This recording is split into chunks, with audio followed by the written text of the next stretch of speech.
Alrighty, welcome back to operating systems. So today we get to talk about process management. We figured out how to create a process, but we don't actually know anything else aside from just how to create one. So there is a way to manage processes, right? We knew about the parent-child relationship from the last time.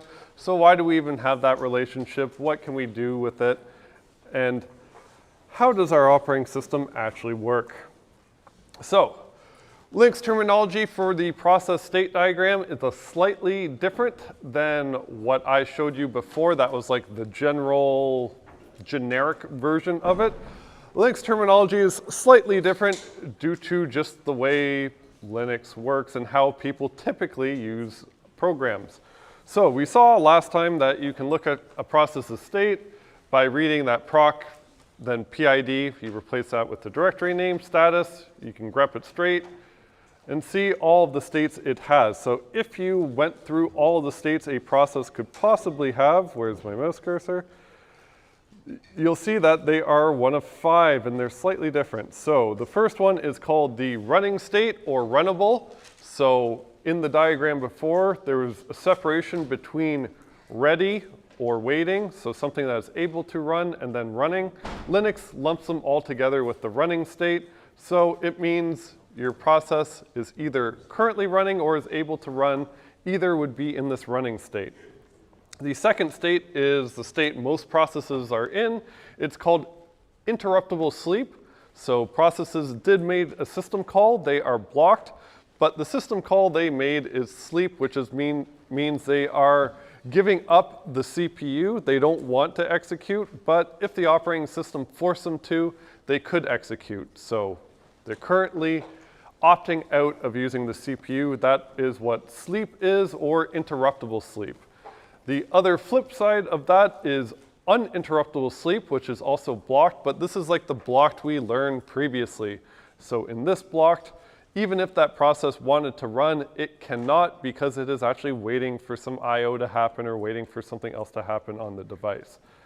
The other states are stopped, so we can explicitly stop a process to prevent it from running, and then you or another process can explicitly unpause it or unstop it so it can actually continue running. We'll see how to do that in the next lecture, but that's another possible state we could have.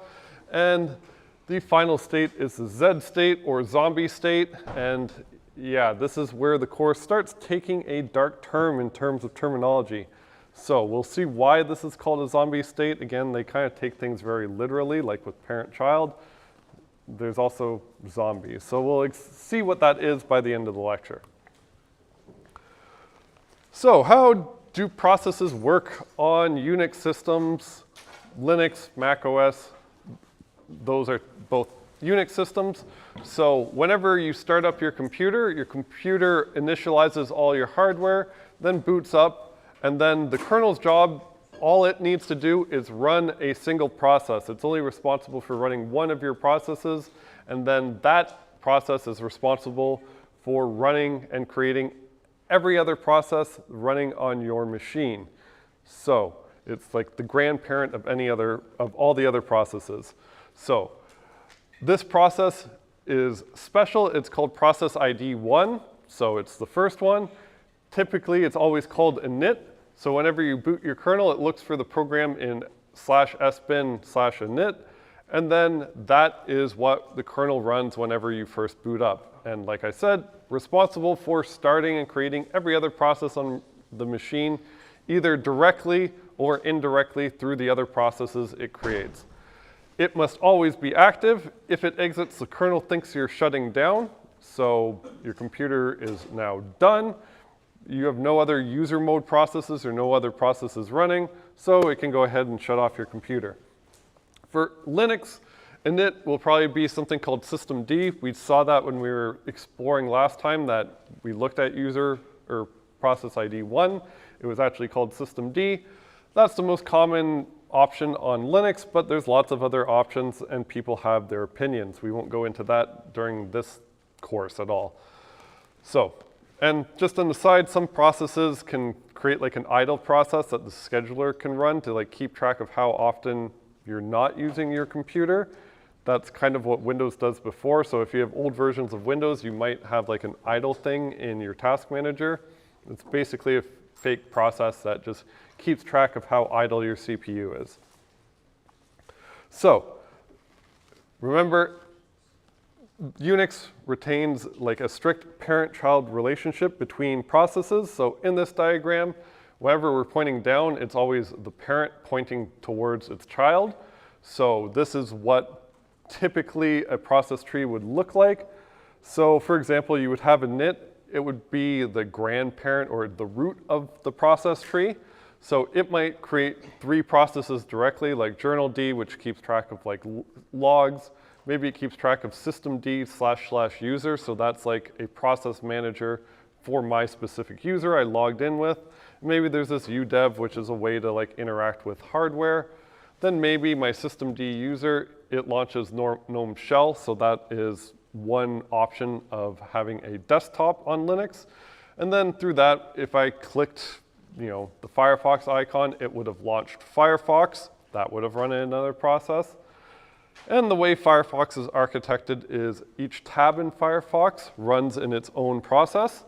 That way, each tab is protected and isolated from one another. And it's also isolated from the main browser process here. So everyone's probably written a program with an error in it that crashes. If it crashes, it kills the process. So one reason Firefox has tabs as running in different processes is if there's a problem in any of the tabs and it crashes, that's okay. The main browser is still running, and it can just say, hey, your tab crashed. You should probably just relaunch that without bringing down the web browser. Someone said like threads before, so if Firefox used threads instead of processes, if one tab crashed, it would have brought down the entire browser. Other things it could use is like we could also launch like a terminal, and then it could run our shell, and then it could run a command like htop, which we will see how to use. So htop is a command. It's a process. You can view all your processes and actually show the process tree. So lab 1, you're writing a version of this that just shows all the processes currently running on the machine. Doesn't really take into account any parent-child relationships. You could extend it if you wanted to, but you're just listing processes. So if someone wrote htop,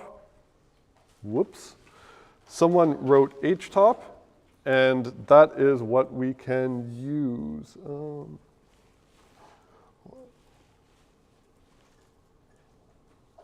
Of course. All right, so if we run htop, we can see everything running on my current machine.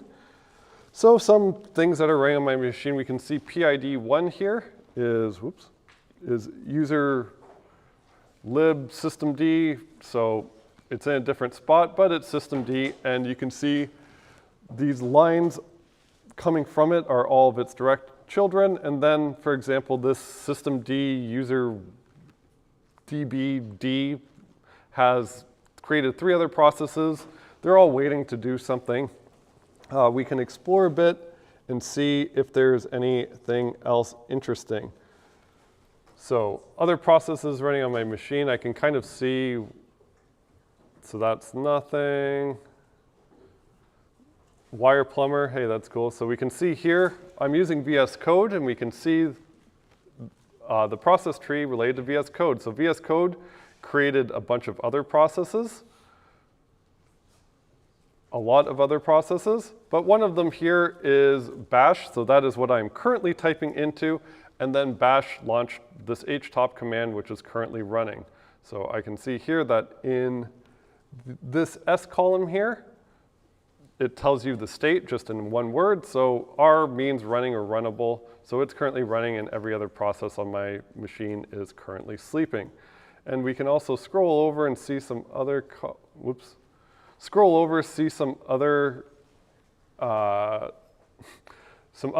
So here, virt, that's the amount of virtual memory the process is using. You can see VS Code here is using 32 gigs, and this is, it's a one that's using 1,138 gigs. Do I have that much memory on my machine?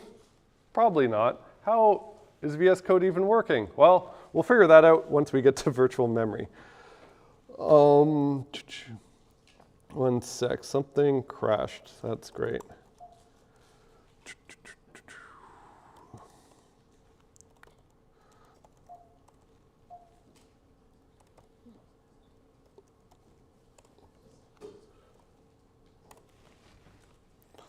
Okay, go back here.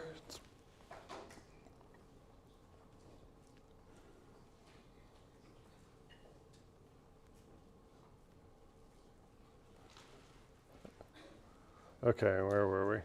Yeah, so that's htop. You can go ahead, view all your processes running on your machine and see what's actually going on there. So, like I said in the lecture before, processes, they get assigned a process ID or PID. Whenever they're created, it does not change throughout the lifetime of that process. Just a number unique for every active process, so they could be reused. On most Linux systems, the maximum PID is 32,000 and 0 is reserved for invalid. It's configurable, so when you had me have that infinite loop of forks, we had a number that was very, very, very large because I configured it as being higher because I know what you were going to do to me. So probably have like 6 numbers that goes up to the 100,000s. So eventually, especially if I have an infinite loop with fork, kernel recycles the process ID after the process dies and gets cleaned up, then it can actually reuse that process ID for a new process if it wanted to. And also remember, each process has its own address space. You might hear that term come up. That's just another fancy way of saying each process has its own virtual memory. So each process has its own independent view of memory that won't affect any other running process. Also, processes, the kernel is very, very strict about this parent-child relationship. So previously, whenever I showed you the code, we made sure our parent exited first by using sleep, and I told you not to worry about it. And I did that because it gets slightly weird if processes end in different orders.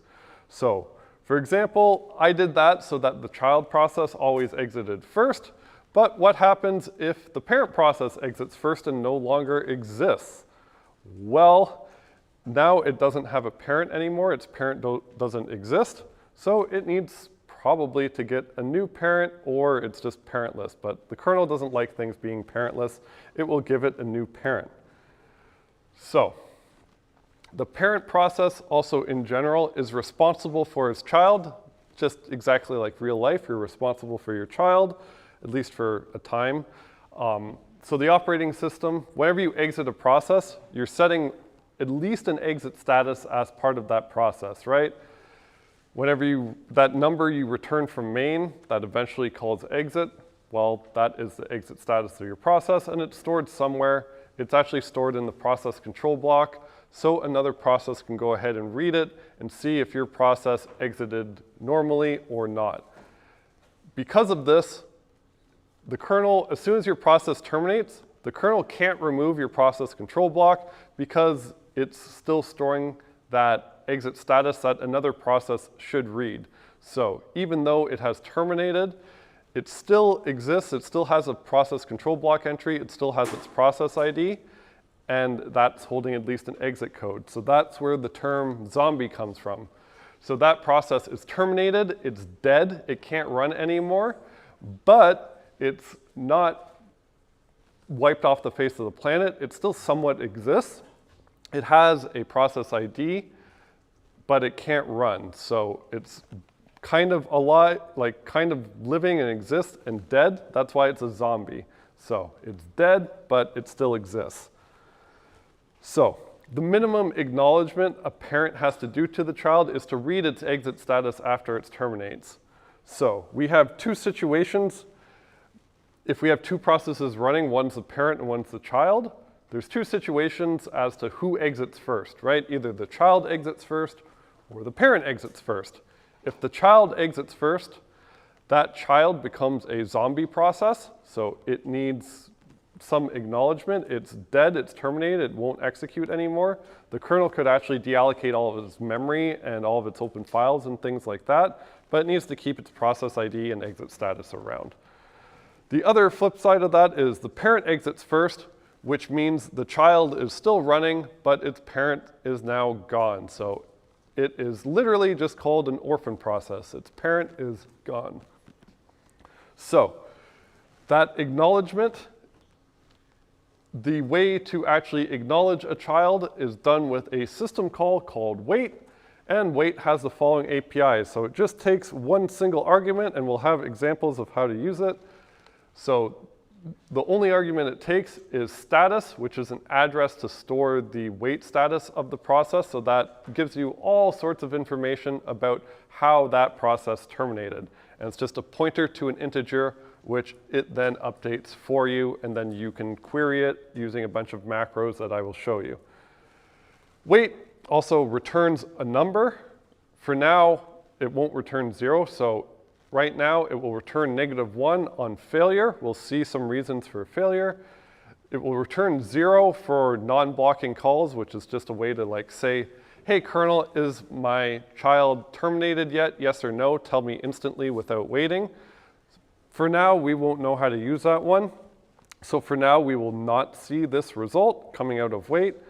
And then if it works without an error, it will actually return the process ID of the child that terminated. And it will be, if you have multiple children, it's the first child that terminated. So this function call will also block. So if I call it, it will wait for the first child to terminate before it actually returns. And that wait status contains a whole bunch of information, including the exit code. You can use man wait to look at all the different queries we could have. And also, if you want to wait on a particular process instead of the first process that terminates, there's also a version of it called wait PID where I can wait for a specific process. But let's just go into an example. So close this. So here is my wait example. So it has a main. We assume always that some process is just running main. So that would be whatever your shell, the process your shell creates. And then immediately we fork. So we create another process. It's the only way to create a process. If we're still wrapping our head around fork, way to think about fork is that one process calls fork and then 2 return from it. So one process calls fork, the kernel creates a complete clone of whoever called fork, and the only difference between them will be the 2 return values from fork. So in the child, we get process ID 0, and in the parent, we get a process ID greater than 0, and that process ID is the process ID of the child. Otherwise, they're exactly the same. So here, I assume that fork works, so I will just ignore this if branch. So we have 2 processes running at this line, right? We would have process 101, or process 100, and then process 101. And then maybe up here to draw like the parent-child relationship, maybe I say I have process 100, and then it creates process 101. So it is the parent, process 100 is the parent, the child is 101. So looks like something like this, and we have 2 processes going from the fork. In process 100, PID would be equal to 101, and in process ID 101, process ID equals 0, right? So let's see what happens in the child process. So in process 101, it would go here, check the if, PID is equal to 0. So it would go here and sleep for 2 seconds. So that puts process 101 to sleep for 2 seconds. It doesn't really execute anything. It just hangs around for 2 seconds. And then it returns whenever 2 seconds have elapsed. So it wakes back up after 2 seconds, and then it would fall through and then return 0, which we know now just exits the process with exit status of 0. So it terminates. Now, in the parent, which would be process 100, it would go into this else. It should immediately print calling wait, and then it declares a int called W status, so that just declares a local variable on the stack, just in case you need some review. And then we do a wait system call and then give it the address of that variable so it can go ahead and update the value for us. And then we also see or capture the return value of wait in a variable called wait PID. So this wait, if it works like I told you, the main process should not return from wait until 2 seconds have elapsed until the child process terminates, in which case wait should then return because my child is now terminated, and the wait PID I should get is the process ID of that child that has terminated, which in this case would be process ID 101. And then here, these are the macros to check, like you shouldn't use that int directly. You should use these macros that start with W to query information contained in that variable. So we use W if exited, so that returns true or false whether or not this process has exited. So there's multiple ways for a process to terminate. Right now, we only assume that they'll always just call exit. We'll see other ways they can terminate later, but for now, let's assume they always call exit. So this checks that it did exit, and then it prints off wait return for an exited process. PID should be the child, and then the status should be whatever it exited main with. And how you access that is using W exit status with this. So that should give you a number between 0 and 255 based off whatever they returned from exit. So we're kind of reading information about the other process. And then here, if the process doesn't exit, I just exit from the parent with just a random error code. eChild means something wrong happened with my child. I'm not sure what happened. So I can compile my code and then run this. Oops. So if I run this, I see calling wait, and then wait return for an exited process. I get process ID something. I can actually print here what my child is, right? PID equals this. So just to make sure that I actually waited on my child, I can print out the process ID of my child and make sure that wait actually gives me that process ID back. So calling wait, the process ID of my child is 5,457, and then I see after 2 seconds, wait return for an exited process, same process ID, so it is indeed my child, and then the status, whatever it exited from. And to verify that it actually read data from the other process, I could just exit and do some other random value here, so like say 42. Now when I compile and run that, I should see that whenever it terminates, I see its status was 42. So I'm reading whatever exit status my child set in the parent. So I'm kind of getting some information about it.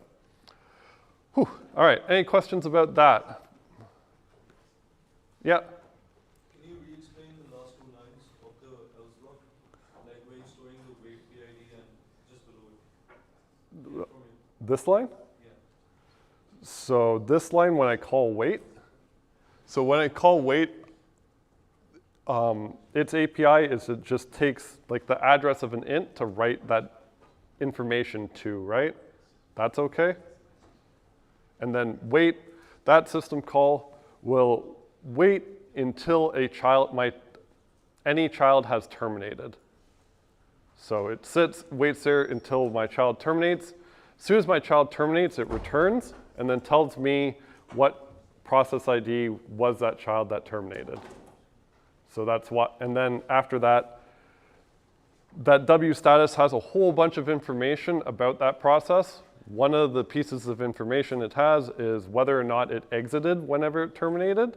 So that's what I'm checking here. For now, I'm assuming it always exits. And then the other piece of information it has that I care about right now is that its exit status, and that's how I read it. Yeah? Does wait for all its children or just any one? So wait is the first child that terminates.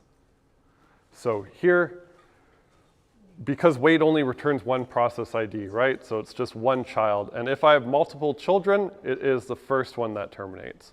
If I want to wait for a specific one, I'd have to use like that wait PID. Yeah. So I think this kind of goes back to the zombie process.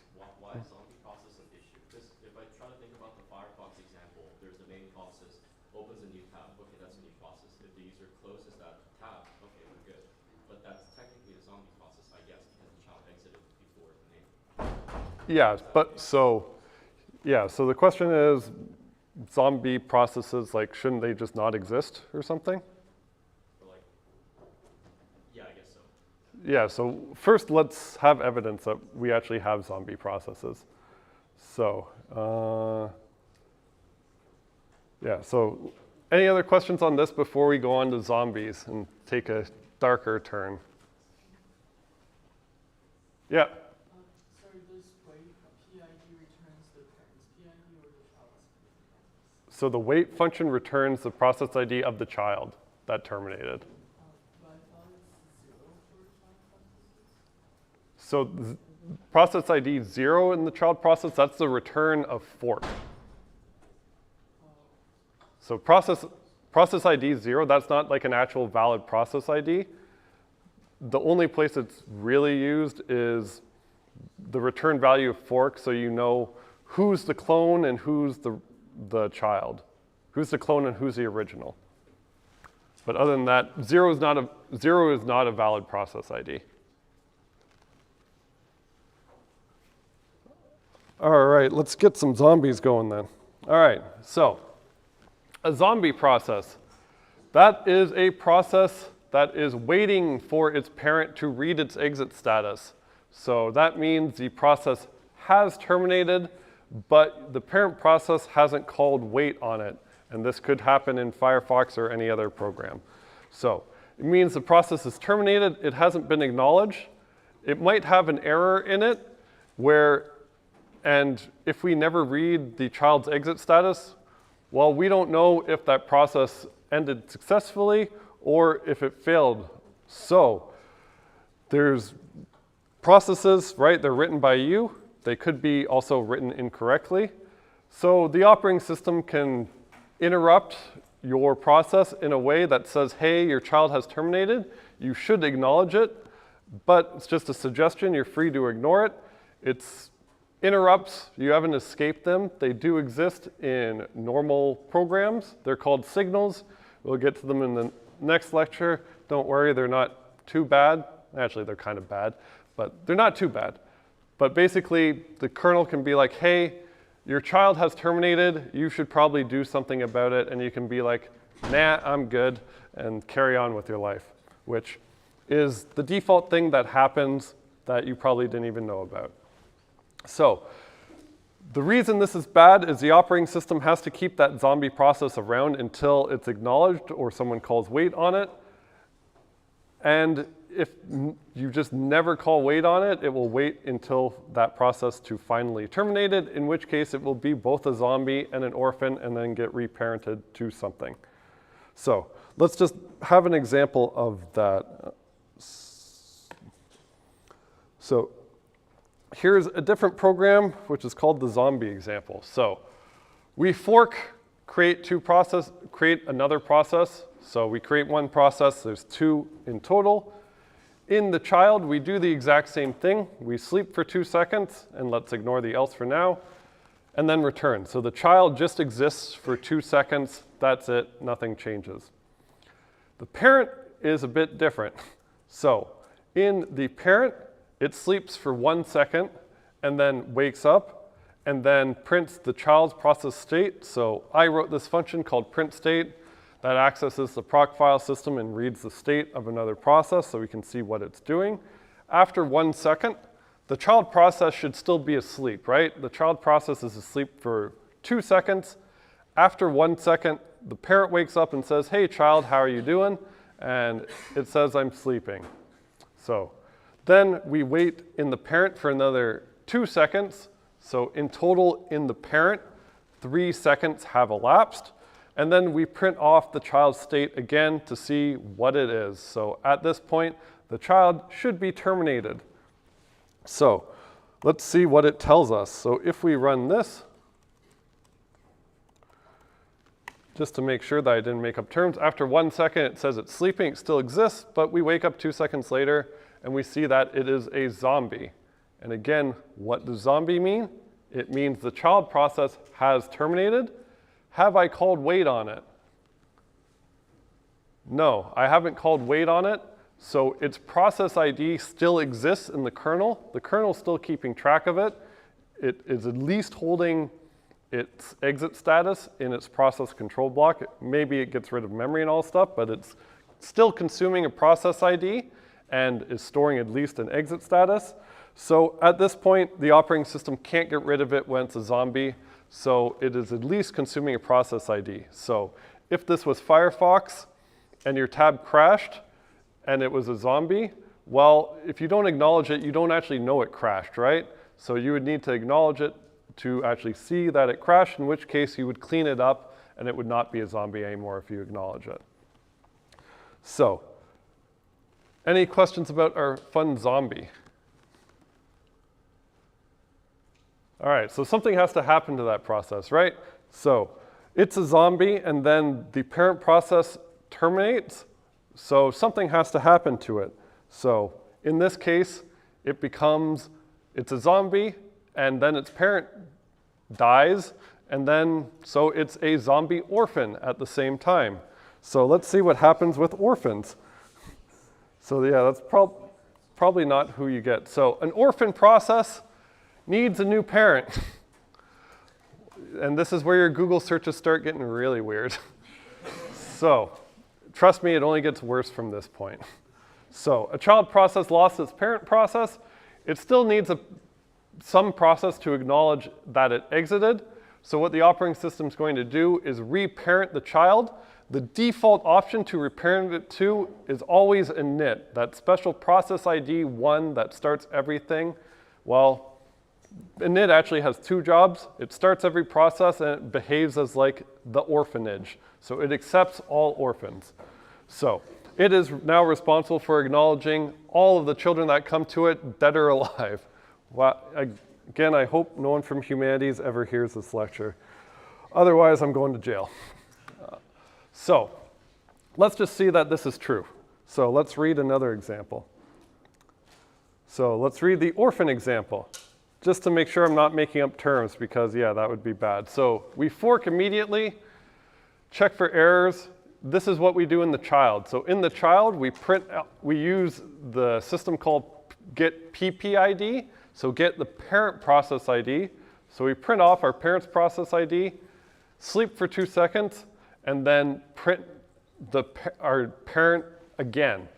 So if we get reparented, it should change to a different process. In the parent, all we do is sleep for a second and then return.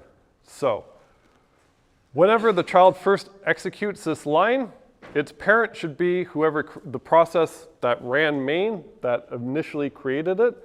And then after a second elapse, the parent terminates, so it no longer exists. And then this child, or this process, that the original child process will become an orphan, need to get reparented, and then we would print F, whatever the new parent is, if indeed it gets reparented. So if I run this, I should see after a second that I can actually type on my terminal again. That's because my shell is waiting for the original process to exit. That only took a second. So after it's done, the shell actually acknowledged it was done and let me type again whenever it was done. And then from beyond the grave, well, it's not beyond the grave, but after that, after I can type on my shell again, after a second, I got this. So the child just asked for its parent's process ID again, and it changed. And in this case, it was 1721 instead of process ID 1. We can go ahead and see what that is. So that is status. And we can see it's systemd. So it's that systemd -- user. So it is managing all the processes for my user. So it kind of opted in to being an orphanage for all of its child processes or grandchild's or all that. And that will be something you'll be playing with in lab 2 as well. All right, any questions now? Yeah. Can you run out of process blocks by just having so many orphans? Yeah, so the question, can I run out of process blocks by just having so many orphans? Or zombies, or just processes in general. So so when we did that while true fork, we actually ran out of process IDs, and that's why it kept failing, even though my computer was marginally still running. So we ran out of process IDs, and it was trying to create processes. But if I had a bunch of zombie processes, they would also consume process IDs. I might run out of process IDs, and I can't create a new process anymore. So yeah, that's like the main reason to clean up zombies. Yeah. I might have misheard it, but I think before you mentioned the orphanage would be the init process, but here it's system the user. So Yeah. So the default orphanage is process ID 1, but any process can opt in to be an orphanage for all of the children or sub-children it has. So it opted in, it says, I'll manage all the processes for this user. So whenever it got reparented to that one. But process ID 1 would be the parent process of that, probably. Yeah. If we go back to the zombie example, I don't think I understand why it is a zombie state and why it didn't just terminate, because didn't like the child sleep for 2 seconds and then return 0? Yeah. So you're not sure why the child was a zombie? Yeah, why isn't it just terminated? So if a process terminated and no one called wait on it yet, that's a zombie process. So that means, yeah, a zombie, again, just to be clear, zombie means the process has terminated, but it also means that no process has called wait on it yet. So the kernel can't clean up its process ID or its process control block. It still kind of exists. All right, any other questions? Yeah. So in the next example, when when you sleep the child process for 2 seconds, Yep. it gets reassigned to init, which is system empty. Yeah, they got assigned a sub-init, but yeah. Yeah, so it got reparented because the parent only lasts for 1 second, and then the child lasts for 2 seconds, right? Yeah, so the parent terminated before the child was done, so it had to get reparented to something. So the parent process exited before the child because it only lasted for 1 second. Yeah, yeah. Parent process only lasted 1 second, child lasted 2. All right, any other questions? All right, we can do some hypothetical things from the exam. All right, pop quiz. When I had while true fork, did I create zombie processes? Yes or no, and why?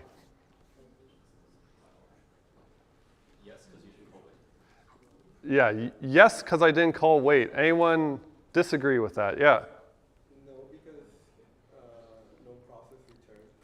Yeah, so when I had while true fork, I did not create any zombie processes because no process actually terminated because they were in an infinite loop calling fork.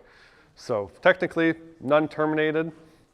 They didn't get orphaned. They didn't become zombies. They all just ran. I ran out of process IDs. All right, here is the ultimate pop quiz then. Let's say, so this is something that you should be able to reason about. So if PID is greater than 0, then I'm the parent, right? What happens now?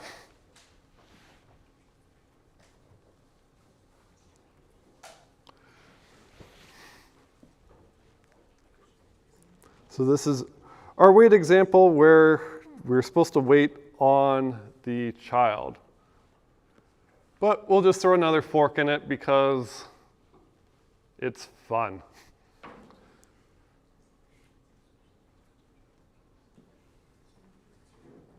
Yeah. Will it create 4 processes? So would it create 4 processes? So yeah, first question I usually ask about this is, so assuming we already had a process before, whenever we didn't have this line, technically we created 1 process, right? And then we had 2 processes in total. And then when I had this before, when we argued about it, technically I created 3 processes and I had 4 in total. So if I just have, oops, this, how many processes got created or how many processes do I have in total? It's a difference of 1. 3 in total are created. 3 in total. Yeah, 3 in total, right? Everyone agree with that? Thumbs up. Okay. So, just in case, just to be clear, let's walk through just the first forks. Oh, that's way too many forks. That would make things way too fun. Oh, what was here before? So, yeah. So, let's say we had process ID 100 going through, right? Process 100 calls fork, and then at the top here, I'll have the parent-child relationship. So we create another process. The only difference is the return value of fork, which goes to another variable.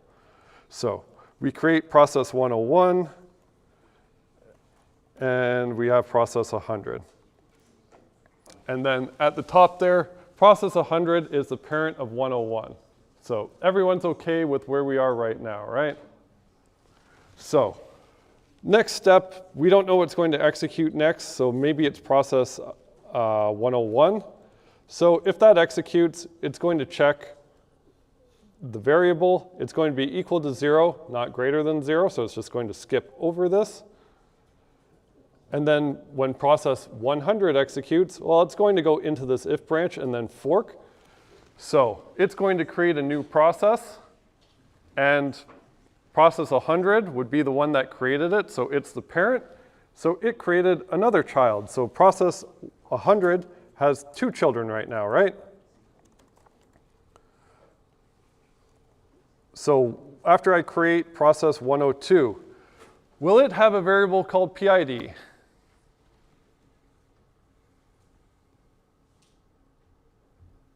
So remember fork. 0 because it's the child. So it has a variable called PID and it's 0? Yeah. Would it be 101 because it's like you don't want to find it anymore? Yeah. So it would be 101. Why is that? Well, right before process 100 called fork, it had a variable. It was called PID. It was equal to 101. It called fork. And then a new process was created that's an exact clone of whoever called fork.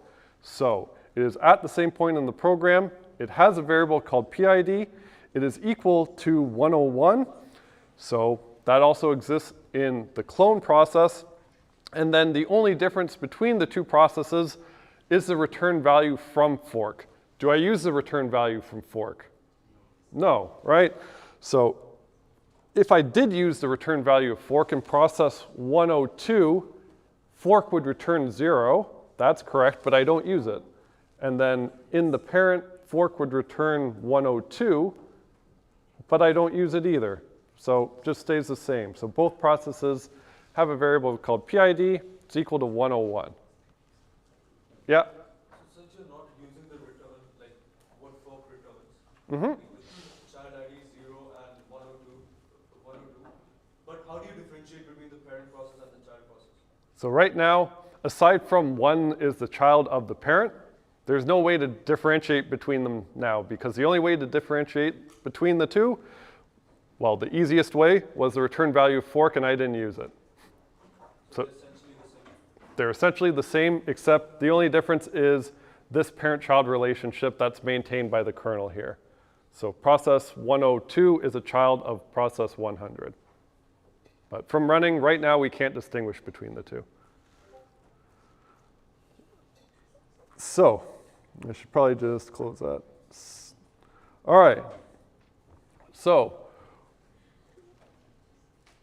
in process 101, here, let's get rid of that. So in process 101, after all that fork nonsense,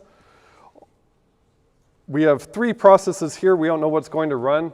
If process 101 runs, well, it'll just go into here and then sleep for 2 seconds, right, and then return. So process 101, same as before, it only lasts 2 seconds. But now these two processes will go into this else.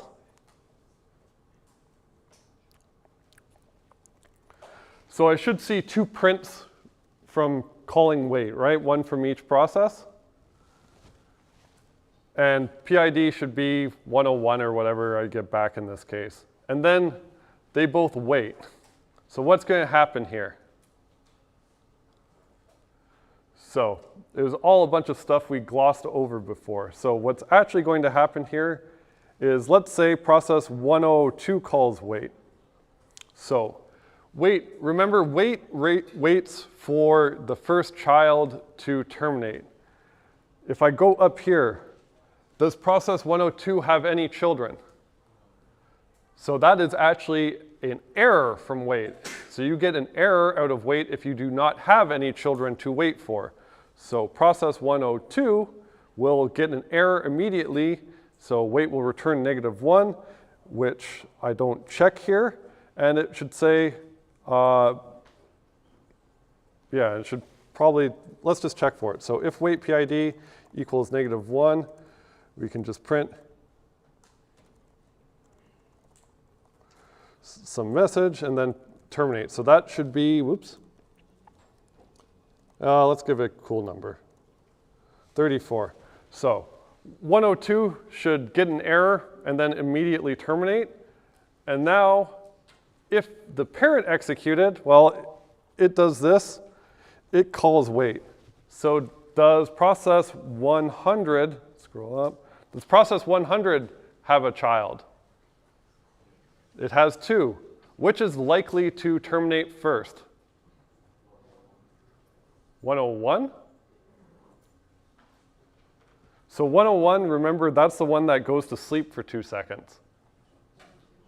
So 102 is probably going to terminate first because that's the one that got an error from exit, or from wait. So it would have probably terminated immediately. So process 100, whenever it calls wait, remember wait returns whenever the first child terminates, which is probably the one that called wait and had an error immediately. So we should get a status from that. It should be equal to 34. And then that's it. So let's run that. Whoops. Let's make sure that our random stuff we did actually does what we expect it to do. So we see calling wait 2 times. We see crap. That was from whenever we had it, process 102. And then we get immediately wait return for an exited process, this one, 34, which was the one that printed crap.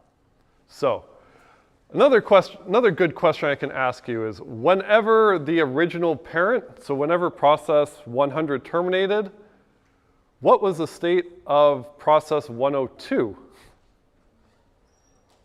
Was it a zombie? Was it an orphan? Was it an orphan zombie? Or was it just chilling?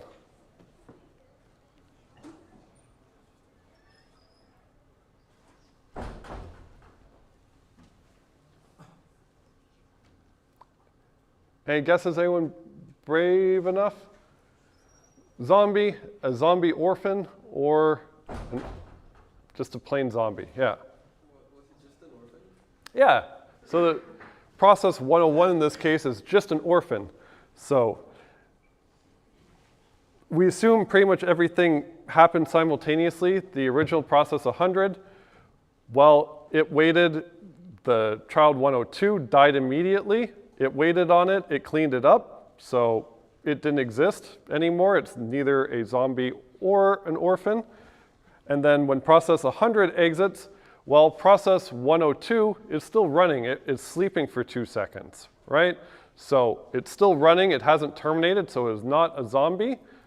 It's still running, and then the parent dies, so it's just an orphan. So process 101 would be an orphan whenever process 100 terminates.